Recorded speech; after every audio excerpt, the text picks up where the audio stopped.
અમદાવાદના એપલપુર service રોડથી sky orchid સુધીનો રસ્તો બંધ કરાયો છે। આગામી 45 દિવસ સુધી આ રસ્તો બંધ રહેવાનો છે। રસ્તો બંધ થતાં એસપી રિંગ રોડથી ડાયવર્ઝન આપી દેવામાં આવ્યું છે। ઓડાએ જાહેરનામું બહાર પાડી આ અંગે જાણકારી આપી છે।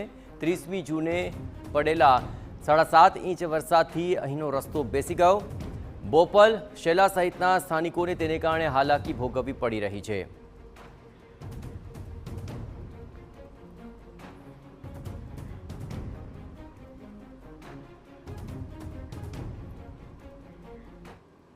આ સમગ્ર મામલે વધુ વિગતે વાત કરવા માટે જોડાઈ રહ્યા છે ટીવીના સંવાદદાતા રોનક વર્મા। રોનક, આ સમગ્ર મામલે જે અત્યારે પરિસ્થિતિ છે તેને કારણે સ્થાનિકોને કેવી હાલાકી પડી રહી છે અને ક્યાં સુધી આવી જ હાલાકી અહીંના લોકોને ભોગવવી પડશે? રોનક।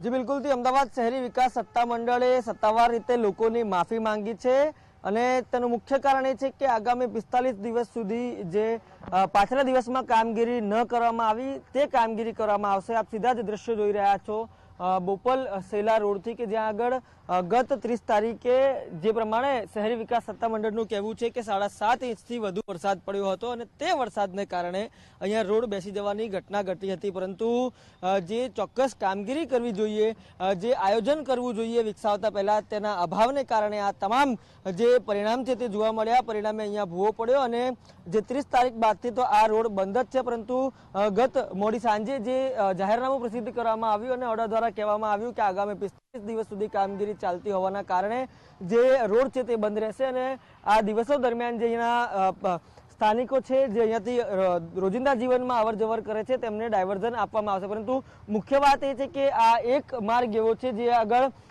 રસ્તો બેસી જવાની ઘટના ઘટી છે, પરંતુ જે સમગ્ર આસપાસનો વિસ્તાર છે તે પણ સતત વિકાસ પામ્યો છે। જે મોંઘા ઘર કહી શકાય, આ ઉપરાંત જે રોજિંદા જીવનમાં પોતાની દુકાનો પણ લોકો અહીંયા વિકસાવી છે, ત્યારે મસ્ત મોટી ફી વસૂલતા સત્તાધીશો સેવા આપવામાં અથવા તો પછી સુવિધા આપવામાં શા માટે ઉણા ઉતર્યા છે તે હજુ પણ સવાલ બનીને ઊભો છે। આખરે તેમણે માત્ર એક જાહેરનામું પ્રસિદ્ધ કરીને માફી માંગીને આ વાત તો કરી છે, પરંતુ જે સતત કામગીરી ચાલવાની છે તે આપ દ્રશ્યમાં જોઈ રહ્યા છો।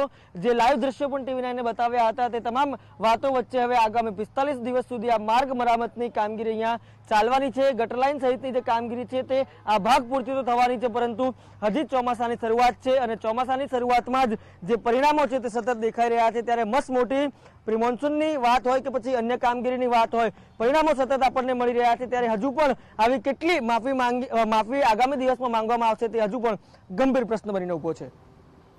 આભાર રોનક।